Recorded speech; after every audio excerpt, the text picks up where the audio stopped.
The Roundtable Demon and the Fire-Breathing Lions. Written by Back That Sass Up. Read by Rashi. Claude. Hey, Claude! Claude! You in there, Dadash? A hand waved across his field of vision, breaking him from a haze. The glass in his hands was probably polished enough, right? Leaning over the bar, smirking like the kid brother he pretended he wasn't, was a justifiably concerned, annoyed Cyril. What had he even been thinking about? The final he'd been studying for last night instead of sleeping? The date he had planned for that weekend? Throwing Lysithea a still not 21st birthday party? The sleepies were getting to him, and he'd rather talk to Cyril than overthink everything like usual. He wasn't a bad kid by any stretch of the imagination. Took himself too seriously, maybe. Got prickly about personal questions, and had some weird hang-ups about being an Almiran abroad. Wait a second. Did you just bro me an Almiran? Have you given up pretending like I'm not your older brother? Claude couldn't help but laugh. Caught your attention, didn't it? He wasn't denying it, Claude thought smugly. Seemingly realizing that, Cyril continued. Not that we're related. We couldn't be. Your family recipes never use enough turmeric, Khalid. Cyril, we're in a strip mall in Ferdiad. The menu has just as much goneril as Almiran on it, and most folks here wouldn't know saffron if they snorted it. Only his dad's side of the family called him Khalid. Pointing that out was just going to get him punched. What you're saying is you should be able to tell Almirans apart better than the customers can. He huffed. Besides, if you're snorting saffron, it's as wasted on you as it is on them. Claude was so proud of his not little brother. Asshole. If I could afford to snort saffron, you bet I wouldn't be working the deadest night shift since that blizzard turned us into a tiki bar. He gestured lazily to the only occupied table in the restaurant. A chatty, shorter man, with Little League coach energy, who was 5 seconds away from pulling out a photo album of his kids, and an older, muscular man across from him, who looked like he'd rather be anywhere else. You wouldn't want them to think you're not family, too. They'll cope. Bantering with Cyril was easy. The kid was smart, perceptive, and most importantly, happy to sass right back. Give it another month, and he'll be a perfect partner in crime. Well, maybe not ready for gaslighting Lawrence into thinking a drag double act with Ferdinand was his own idea. That was Hilda's job, and Claude would have been there to help if he hadn't needed to pick up the shift. But he was more than willing to roll his eyes and play along with whatever schemes Claude could concoct on their slower nights. Maybe he could prod Cyril into coming up with his own. A suitable target, probably Balthus, since he was a good sport about it. A reasonable setup. Sometime. He could work his shifts around so that they could do that together on a different Tuesday. Damn, lost in his head again, which he was only reminded of when the door swung open and a ragtag collection of newcomers, dressed for the Fargan winter they came from, shattered the evening's calm. At the head of the party, eyes probing the restaurant for a server and a menu, was a blonde firebrand he recognized from Judith's Thanksgiving potlucks. Her distant cousin, if he remembered right, who mostly showed up for the food, but always took time out of her busy schedule to tell Claude he was being irresponsible. Agnes, Edith, Ingrid. He knew it was a name that belonged to an old lady. If it were just her, Claude would have been happy letting Cyril handle it. What can he say other than the kid has a gift for backtalk? But the rest of the group got the wheels turning for something grander.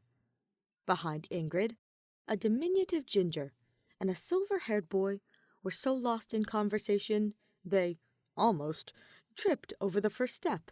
The ginger would have fully face-planted, if not for a steadying hand from the dark-haired guy behind her, trying his very hardest not to look concerned. and a tall redhead, trying equally hard not to look like he was impressed by his reflexes. That could be fun to poke. Next was another blonde. On her face was the patient smile of the friend who carried a first aid kit and a small pharmacy with her whenever they went anywhere. But he could tell from here that she could give you emotional wounds that no Band-Aid could fix.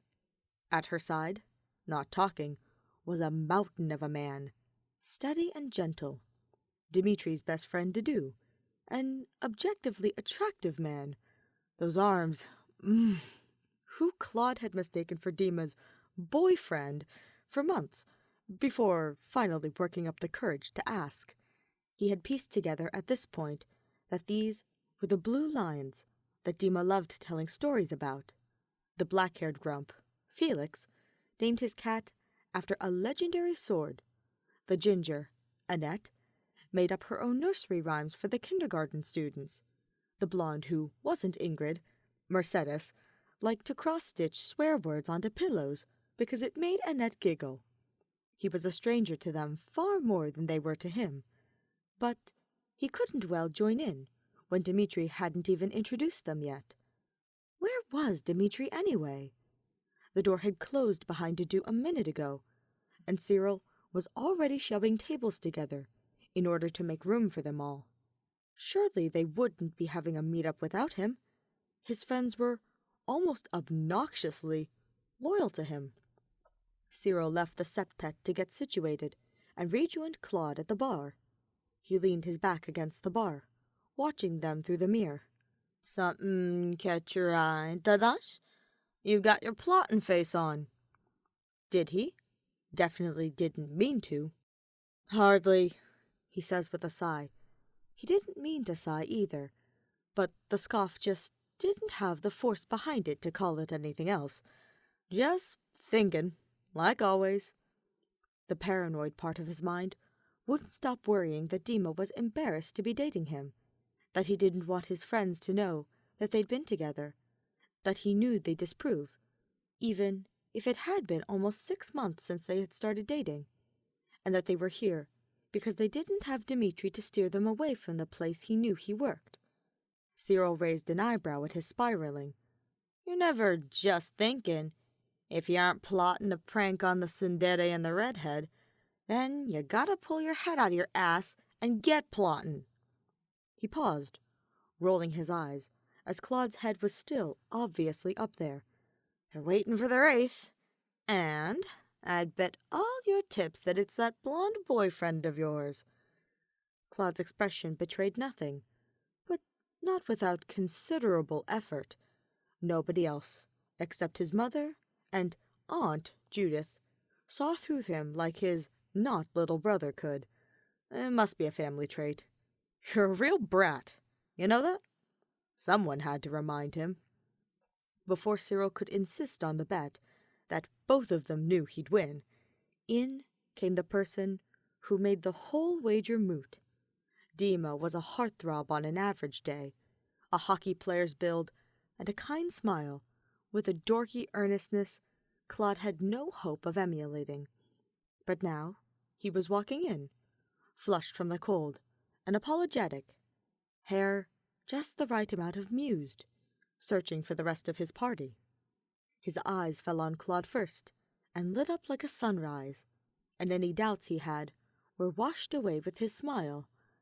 It's just not fair how down bad he had it for him. Cyril mimed throwing up, as Claude's eyes tracked Dimitri all the way to where he took his place at the head of the table. I can cover for you if you want to head over. Claude thought it over for a second, and then he really did have his scheming face on. I've got a better idea. One where he could make an appropriately grand first impression and have a little bit of fun on the side. He pulled Cyril in by his shoulder and whispered him his latest scheme. Not a minute later, Cyril was in the kitchens, cackling, and Claude was sliding his way up to their table with an innocent smile. Curse Sylvain, Dimitri thought, as he knocked his snow off his boots in the restaurant lobby. Curse him for being so extra as to hire out a party bus for Felix's birthday. It's from all of us. For all of us, he said. It'll be a great tease, he said. I want to do something special for him, the only way I know how. He all but said, but didn't. He took that back. Curse him for being so extra to hire out a party bus, but not so extra as to learn how to drive it himself. Instead, he left Dimitri to be the designated driver while he walked into the restaurant with the others, already 2 bottles of wine in. Not that he really minded. Not really. He'd put up with just about anything to make his friends happier. And he wasn't really putting up with that much. Parking a party bus was child's play next to a tiller truck. Alcohol did weird things with his antidepressants. He scarcely needed more than a second to choose something from the menu that he could pretend he could taste. And, well, his eyes lingered across the restaurant, past the Almiran wall hangings and worryingly fragile-looking vases at the end of the booths, on the unexpected face behind the bar. Nobody would mind if he took an extra minute to appreciate Claude's sharp jaw and piercing eyes. Right? Until... Oh no. He was looking back at him. Dimitri blushed at getting caught staring. He wanted to introduce Claude to the lions for a month now, but something always came up. Usually his own nerves. How do you even bring up that you're seeing someone so objectively out of your league when you haven't been able to say anything to anyone other than to do about it? Because every time you do, you get tongue-tied or starstruck. And it's already been 6 months, and these are your best friends, and... Dedu. It had to have been Dedu.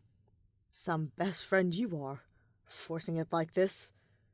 If he was lucky, maybe Claude would stay behind the bar, and he could come up with an excuse to have some alone time. And... never mind. Of course he was coming directly over, a mischievous smirk on his perfect face. Dimitri was just about to open his mouth when his boyfriend took the lead. Welcome to the Golden Roundtable. I'm Claude, and it'll be my pleasure to serve you this evening. Have any of you friends, enemies, lovers been here before? A smattering of no's and head shakes. Dimitri willed himself to look anywhere but at Claude. Sylvain's eyebrow quirked at the mention of lovers. He looked away. Ingrid's eyes kept flitting between the two, like she was putting the creases together. He tried not to spontaneously combust. The special tonight is hot wings. Claude paused the barest of moments, gauging reactions, a slight lilt in his cadence when he picked back up. I can give you a few minutes while I tend to your drinks. Claude maneuvered his way around the table like a dancer, somehow committing details to memory, like he'd been born for this. Annette's appletini, Ingrid's Jack Sour, Felix's bourbon, old-fashioned with extra simple, cracking jokes with all the lions as he fit names to stories, to people to orders. Dimitri almost didn't notice when Claude set down his usual, Coke, no ice, right in front of him, without needing to ask or explain how he was the designated driver. How in the goddess's name did he get so lucky? His boyfriend smiled widely as he took in the scene again, hovering just a little over Dimitri's left shoulder. It's a pleasure to meet you all, he called over the din. Dima's told me so much about you. A smattering of whispers as Dimitri blushed again, looking up at Claude with an expression he thought could read as disapproval, but was probably just cute, and he couldn't do anything about that. Before he could drop his gaze again, Claude leaned in and kissed him squarely on the lips, winked, and made a tactical retreat as the table erupted behind him. Why, in the goddess's name, was he being punished like this? Some of his friends were congratulating him. Others, Ingrid, admonished him. Some asking for details. some complimenting his tastes, some hiding a smile behind stoicism. He vowed there would be words with the dew if he survived this. Ash was practically vibrating as he chattered excitedly to Mercedes. He was pretty sure Felix was still chewing out Sylvain for the whole party bus thing in his "how dare you think I care about you" way, though Sylvain was only half listening, as he was making lewd gestures with his tongue in Dimitri's direction. After 5 minutes of, "Yes, he and I are dating," and "International Relations grad student at GMU," and "Sylvain, you can't ask that," Claude came back with a shit-eating grin and a tray full of drinks, which he offloaded with barely a glance away from the ruckus he had helped ignite. "Cyril tells me that it's Felix's birthday today," Claude started. "And if there's one thing I know from Dima's stories, it's that he loves a good competition. So," he made a motion with his hand, "how's this for a competition? Hot wings. No milk. Last person standing. Winner gets an unspecified, fully redeemable favor from your very own Master Tactician and friendly neighborhood alchemist Claude von Riegan. Anything you want. No questions asked." Dimitri's eyes bugged out. What on earth was he thinking? "Of course, it wouldn't be fair for me to compete. Home field advantage and all that. So, how about this? Dima can be my champion." Dimitri shot a worried glance at Dedu, who was giving him a nod, like it really was all his call. "You don't get to do that when you brought us here in the first place." All eyes rerouted towards him. Even the 2 old guys in the corner were looking his way. Not knowing what else to do, he shrugged. Claude smiled a wicked smile. "I'll take that as a yes." "Hold on," said Ingrid, with a tone Dimitri hoped would come to his rescue. "This sounds too good to be true. Dimitri has an iron stomach that can even survive Annette's cooking. How is this going to be fair to the rest of us?" Claude smiled, like a chess master explaining only part of the trap they had just laid. "He's the designated driver. He's not drinking. So, he won't even have alcohol to help with the spice. And, since milk's already been banned, yes, white fargans are cheating. It's just a straight-up endurance test. Go as long as you can. And enjoy the rest of Almira's best, if you don't feel like continuing."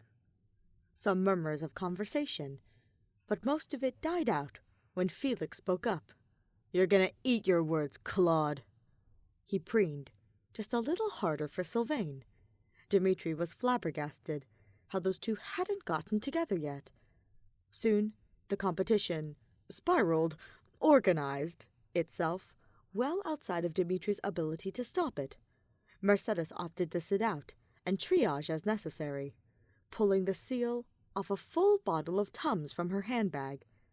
Cyril delivered 7 sets of progressively hotter wings to the others, a glint of madness in his eyes. Ash and Annette debated ice cream options for later. If one bowed out, the other would too, and they wanted it to be ready for them. Sylvain was needling Claude with questions about how small a bite he could get away with while still technically staying in the running. Dimitri looked over at Felix, who was staring down at the wings, like only one of them was going to walk out of this alive. He cleared his throat. "Felix, I'm pretty sure this is a bad idea." "Shut up. This isn't about you." "But it literally is." "If you want to quit now, I'm not stopping you. One more roadblock I don't have to knock down later." "You know it's unsporting of me to give up like that. It would be disrespectful of me as a competitor, and as your friend to not give it my all." "Then don't patronize me, and the victory will be all the sweeter for me." "Don't say I didn't warn you." Claude took Felix's scowl as permission to list off the rules. 7 wings, each hotter than the last. Once the first wing is started, no refills on drinks until quitting. So, order now was implied. No nibbles, punctuated with a dirty look Sylvain's way, whose innocent smile was fooling no one. Real food would be waiting for the first few losers who actually wanted dinner to go along with the show. Sylvain lasted only 2 rounds, with suspiciously small bites, before he got the hiccups. He insisted he had more in him, but however big a game he talked, he handled spice about as well as Claude, "Where's my indoor parka?" Riegan could handle the cold. Felix had to give him a glare before he cut his losses. Annette and Ash bowed out at the third wing, hugging each other like they'd just seen a ghost. For Ash, Mercedes gave him some of her green tea mochi. For Annette, she took from her handbag a throw pillow, beautifully embroidered with the curse "fuck" on it, and handed it to her, who hugged it tight to her chest and dabbed her eyes with it. Ingrid survived until the 5th, before she tapped out, gritting her teeth and cursing Claude, his Aunt Judith, his entire family tree, all his descendants, the entire country of Elmira, and Claude, again, because apparently he knows he deserves it. As if her curses had summoned him, Claude wrapped his arms around Dimitri's waist then, quietly proud of the chaos he'd sown. Dimitri knew he should have felt bad about basically cheating at this competition, but except for Ingrid and Felix, whose own stubbornness were to blame for at least half of their pain, the night seemed to be going remarkably well. Annette was lecturing Sylvain and Mercedes about how Scoville units as applied to hot sauces were not the only factor in determining which were the most painful. Ash was sharing the second half of his ice cream with Ingrid, who looked like she had just survived a drowning. Claude was getting along with everyone. His introduction was nothing if not memorable, and Dimitri didn't have to worry that he was accidentally upstaging Felix at his own birthday dinner. Claude leaned in, his breath tickling his ear. Dimitri gave him a sideways glance. "Do you think Felix has figured out I have a guzia?" "No, Dima, I don't think he has." He chuckled. "Do you think I should tell him?" "No, Dima, if he hasn't figured it out already, I think he deserves it." Only Dudu, Dimitri, and Felix were left standing. The 6th wing had a dusker spice blend with ghost pepper seeds. Dudu had the advantage in theory, but even he let out a wheezing cough behind his fist. Felix was powered by malice and spite. He wasn't raised to be a little bitch. Dimitri was dabbing at his mouth, expression guarded. He was going to break any second now. Felix could feel it. Or were those tears? Whatever. He didn't need to feel his face to win this. It was probably easier if he couldn't. "You ready to give up? Huh?" His voice was cracking and parched like the Elmiran desert. He was proud that his completely numb lips were able to form the words. Dimitri looked at him with a hint of pity that made him furious. "Would you hate me if I did?" "Only if it's out of pity," he thought. "Yes!" He choked out instead, pounding his chest. He looked towards Dudu, who was waving off the final wing like a blackjack player. He could claim second place right here, dignity still intact. He'd lasted this long. Claude looked over from Dimitri's shoulder, being all obnoxious and cute with his own boyfriend. He's not jealous. Where the fuck was Sylvain anyways? Going to the bathroom, where he was going to miss his glorious victory? Coward. Claude called over. "It's okay, Felix. Dima can finish whatever you can't handle." He was seeing red. There was still another mountain to summit, and nobody'd taken away his climbing gear yet. "Don't you dare! Let's do this!" It was about 3 seconds after he slammed back the final wing that he realized he hadn't been climbing at all. He'd been digging, and there was no sunlight left above him. That was probably just the way his vision was tunneling. He was 10 seconds away from repurposing one of those dumb decorative pots with the contents of his stomach. but instead, to no one in particular, he said, "I need to go check on Sylvain," and excused himself as fast as he could. Definitely not, "I have to tap out before my tongue forcibly detaches itself from my mouth." He wasn't a quitter. He was, however, seriously considering gargling lava to cool his tongue down. He was not weak, but even his internal monologue wheezed. The water from the sink was doing absolutely fuck all. His legs were jelly. "Hey, Fee!" Sylvain's voice came from somewhere behind him. "Did you win that favor from—" The stall door swung open, Sylvain's grin fading to concern as he looked his friend over. "Oh boy."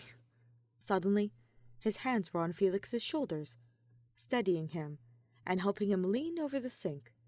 Then the toilet. Warm, soft hands were holding his hair back as he let it all out. Hey, it's okay, Fee. It's okay. I'm here. He cooed. Those definitely weren't tears down his face, and if they were definitely just a psychological reaction to the spice. Definitely. He leaned into Sylvain's touch, looking up into his beautifully soft, caring, gentle, stupid eyes, as soon as he was sure his stomach wasn't about to meet him the rest of the way. There was no pity there, no challenge, just a friend's concern, and a smile, trying to be brave for both of them. He took a second, trying to encapsulate the gravity of the moment. "Really stupid, aren't I?" Sylvain laughed. Felix didn't even get mad that he didn't try to correct him. He might have laughed a little himself, if it wasn't a hiccup. Hard to tell. It felt more right than it ought to have, to be wrapped in the other's arms, smiling like idiots, sat on the bathroom floor of an Almiran restaurant. The bathroom door swung open at some point. The Almiran server who wasn't Claude. Neither of them cared that he snapped a picture, cackling as he made his way back out.